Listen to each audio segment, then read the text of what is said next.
Ողջունում եմ ձեզ, սիրելի աշակերտներ, սիրելի հայրենակիցներ, շատ կարևոր հարց է քննարկվում եւ այս հարցի քննարկման ընթացքում ընդդիմությունը բավականին ակտիվ եւ առաջարկներ ա ներկայացրել եւ իր մոտեցումներն ու իր տեսակետներն ա հայտնել այս օրենքի վերաբերյալ, քանի որ իշխանական падգամավորներն էլ որոշակի երանգներ տեսա, որ ասում են, բա ինչի համար եք այս օրենքից ինչ որ բաներ ասում, դե նոր օրենքա բան, ասում են նրա համար, որ դրանից հետևություններ անեք, ինչ որ դրանից առաջ էլ ասվել, հանձնաժողովի նիստերի ժամանակ էլ ասել ընդդիմություն, դրա համար ասել, որ հետևություններ անեք եւ առաջարկները, որ արվել այդ առաջարկությունները իգիտություն ընդունեք, երբ որ կընդունեք այդ առաջարկները, առաջի ողջունող ես համոզված եմ, որ կլինեն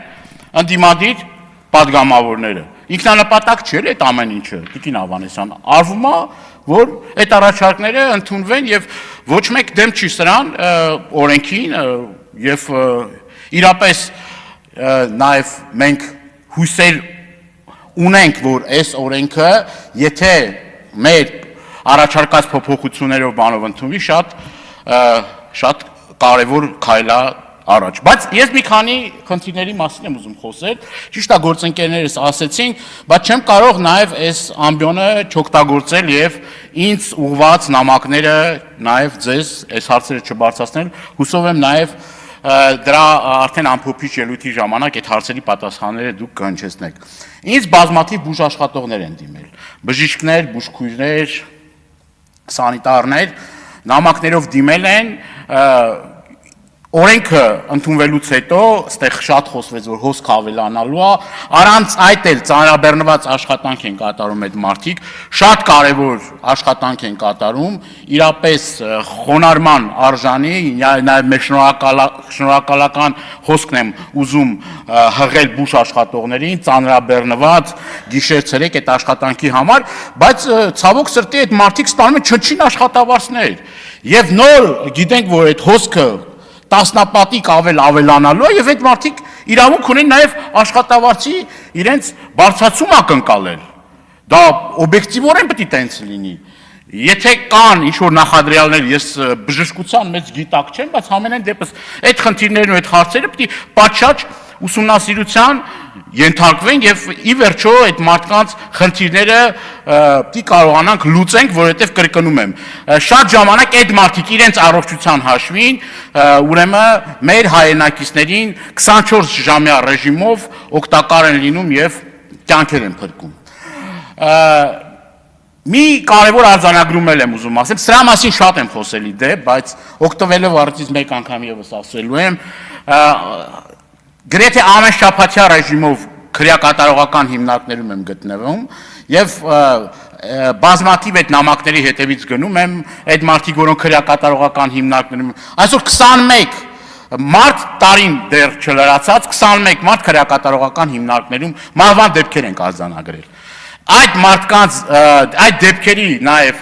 մեծամասնություն նաեւ առողջական խնդիրներով պայմանավոր։ Մենք իրավունք չունենք այդ մարդկանց անտեսելու։ Այդ մարդիկ իրավունք ունեն պատշաճ բուժօգնություն, ուրեմն ստանալու։ Այդ իրավունքը պետք է իրանք կարողանան ուրեմն ռեալիզացնել եւ այս հարցի վերաբերյալ ես հետեւողական եմ լինելու եւ պետք է անպայման այդ քայլերը ձեռնարկվեն, որովհետեւ իրենց առողջությունը նույնպես մեզ համար շատ կարեւոր ու շատ թանկ է։ Երկու խնդրի վերաբերյալ եմ ուզում ձեր ուշադրությունը հրավիրել։ Մենք հիմա խոսում ենք հիվանդություններից, որ այս կամ այն հիվանդության պարագայում պետությունը, բուժ համակարգը ինչ պետք է քայլեր ձեռնարկի, բայց շատ կարևոր այլ հարցեր էլ կան։ Արդյոք այդ հիվանդությունները ինչի՞ց առաջանում։ Ես այսօր ուրախ եմ, որ իշխանական падգամավորները խոսում են օդի աղտոտվածությունից, բայց կներեք, ամիսներ, տարիներ շարունակ այս ամբիոնից, երբ որ ես խոսում եի օդի աղտոտվածության մասին, խոսում էի նրա մասին աղբավայրերում, որ այդ այրված աղբավայրերի մասին, որ անմիջապես օնկոլոգիական հիվանդությունների եւ այլ հիվանդությունների պատճառ են հանդիսանում, կներեք, բայց նույն ավականու անդամները, Երևան քաղաքի ավականու անդամները, նույն տարբեր իշխանական, ուրեմն падգամավորներ կամահարանքով են այդ ամեն ինչին նայում։ Հիմա եկել են այդ պատասխանատվության ամբողջ բեռ ուզում են դնել մեր հայրենակիցների վրա։ Ասում է քաղաքացին ընդ խոտ ա վառել։ Դրա համար այսօր աշխարհում առաջի տեղն ենք, որ չգիտեմ, էլի, այդ աննախադեպը որ կա, այդ աննախադեպը դրան էլ ավերա։ Աննախադեպ օդի աղտոտվածության հետ կապված։ Հայ հիմա այս աշակերտները ստեղ մեր սիրելի աշակերտները կամ ուսանողները կամ մեր տարեց մեր ծնողները, այսինքն այդ օդունավոր օդը պարտավոր են շնչել։ Դուք գիտեք ինչքան հիվանդություններ առաջացնում, ինչքան հիվանդություններ առաջանում դրա հետևանքով։ Ասում ենք մեքենաները շատացել են, ամբողջ աշխարհում էլ մեքենաները շատանում։ Իհարկե պետք է մեքենաների կատալիզատորների հարցը լուծվի, բայց այս քաոտիկ շինարարությունն է նաև պատճառներից մեկը որ դա է, որովհետև չեն ցողարկում այդ տարածքը շինարարության եւ այդ ամբողջ օդը փոշին նստում է մարդկանց թոքերի վրա։ Եվ ամբողջ մայրաքաղաքը նայում ես ոնց որ մառախուղի մեջ լինի։ Սա աշխարհագրական դիրքից չի։ Քիչ ամնում մի հատ էլ Արգիշտին մեղավոր ճանաչեք, Արգիշտի թագավորի, որ այս տարածքում մայրաքաղաքն է հիմնել։ Ավարտվել է բանդան։ Ժամանակը ավարտվել։ Ժամանակը ավարտվեց։ Դու ես բան։ Ոնց է ժամանակը։ Ֆրակցիանից։ Բայց ուրա չեմ ստացել ֆրակցիանից։ Ժողովուրդ ջան։ Եթե դեմ չեք, էլի ճիշտ է, ոնց որ աղմուկը խանգարում է։ Խնդրում եմ, որ այսօր այդ ժամանակին տակ, որ սենց խնդիր չառաջանա, ավելացրեք ֆրակցիանից ելույթ։ Հիմա սիրելի հայրենակիցներ, օգտվելով առիթից, ես ուզում եմ կոչ անել մեզ բոլորիս, եթե մենք աչալուրջ չլինենք, իշխանություն, ընդդիմություն, աչալուրջ չլինենք այս խնդիրների վերհանմանը, այս պրոբլեմների հետևից գնալը, մենք ինչքան էլ որ լավ օրենքներ բերենք մարդկանց առողջության վերաբերյալ, այս խնդիրներից տուժելու են բոլոր մեր հայրենակիցները։ Այս իրավիճակը հասել է կատաստրոֆիկ մասշտաբների։ Ֆիլտր պետք է տեղադրվեն, այն գործարանները, որոնք որ քաղաքում են, մնացած բոլոր քաղաքների մասին է խոսքը, բայց մասնավորաբար Երևան քաղաքի մասին է խոսքը։ Երևան քաղաքի մեջ չպետք է լինեն գործարաններ, որոնք պատշաճ ուրեմն ֆիլտրեր չեն տեղադրում։ Երևան քաղաքում որևէ մեկը կապ չունի ով է այդ մարդը, չգիտեմ, նախկինա, ներկա եւ այլը, Երևան քաղաքում ավազի հանք է գործում։ Ժողովուրդ։ Երևան քաղաքում ավազի հանք է գործում։ Երևան քաղաքի ներսում բեռնատարները, ես իմ մոտել եմ ֆիքսել, անցած շաբաթ մոնիտորինգ եմ արել, մեքենաները բաց, ավազը բեռնված, բան, ուր են այդ ծառայությունները։ Ուր են այդ ծառայությունները։ Այդ ցանցերը որ կան, ասում ենք դե բանա, շինարարությունը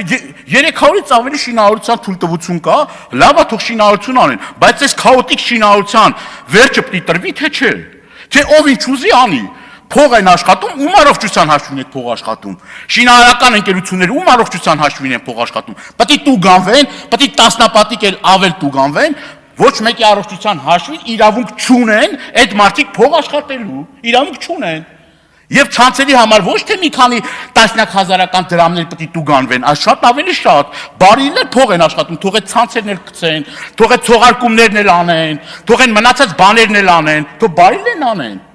Բա չհասկացա։ Հիմա մենք պետք է ինչ անենք, հանդուրժողական լինենք այդ ամեն ինչի համար։ Ասում ենք, գիտեք ինչ կա, պետք է չայրեն։ Հա լավ, չպետք է արեն, բայց այդ չայրելը պետք է առաջին հերթին սկսվի մայրաքաղաքի կոմունալ տնտեսությունից, որը քաղաքի սրտում մի, չգիտեմ, մի կարակ ավարել, այնտեղ տեսանյութերն էլ կա, մի չոր այդ փայտերի բանի մի հատ, ես չգիտեմ, էլի մի հատ սենց բաներ է, այդ հատվածում որ նայում ես, նաև ես իմ բնակարանը ուրեմն նոր նորքի հատվածում է, ավա նոր նորքի հատվածը ամբողջությամբ այդ ծխածածկույթով ուրեմն լցված է։ Ինչի համար եմ այս խնդիրներից խոսում, որովհետև սա անչափ կարևոր է, սան ուշադրություն դարձնել անչափ կարևոր է, սիրելի հայրենակիցներ, այն որ ասում ենք, որ աղբավայրերում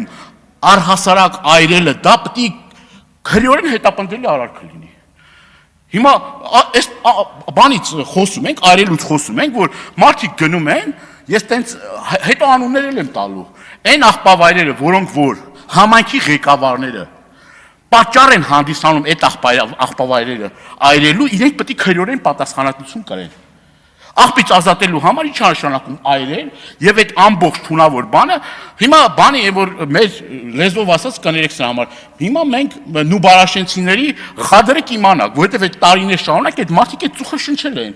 դրա մասին որ ասում ենք այս թունավոր ծուխը մարդկանց թոքերին նստում ասում ընդդիմությունը գնացել ասում աղբավայրերը այրելու or այդքան պրիմիտիվ կարելի է լինել ու ոչ միայն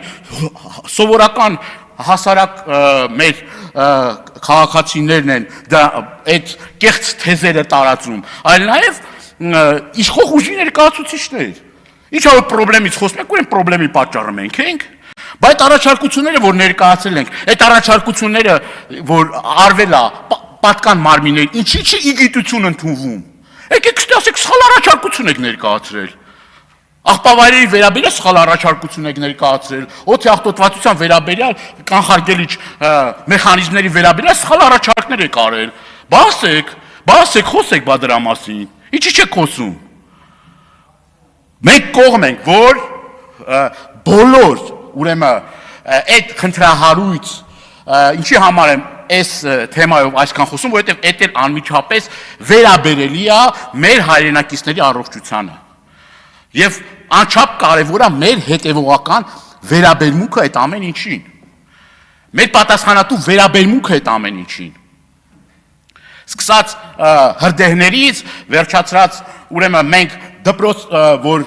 տարբեր մարզերում հիմա մոլեգնում այլի մեր հայրենակիցները դառնում են շատ ժամանակ դրա զոհը, եւ վերջացրած այն ուրեմն բանկապարտեզներից դպրոցներից որ մենք պետք է կարողանանք երեխաներին կրթենք, դաստիարակենք իրենց ուրեմն մեր ամբողջ աշխատանքը, ճիգը, ջանքը պետք է գործադրենք, որ ոչ թե բանը հասնի նրան, որ արդեն մենք սկսենք արդեն այդ մեր մատաղ սերունդը պայքարենք իրենց կյանքի համար, այլ մենք պետք է շատ կարևոր ջանք գործադրենք, որպեսզի կանխարգելենք բոլոր այն վտանգներն ու բոլոր այն վնասները, որոնք որ առաջացնում են մեր հայրենակիցների համար։ Շնորհակալ եմ։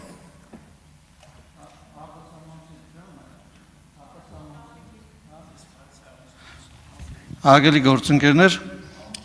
առաջարկում եմ ողջունել ազգային ժողով այցելած երիտասարդ սերունդ հասարակական կազմակերպության կողմից կազմակերպվող Erasmus Plus վերապատրաստման ծրագրի մասնակիցներին, ովքեր ինչպես Հայաստանից են, այնպես էլ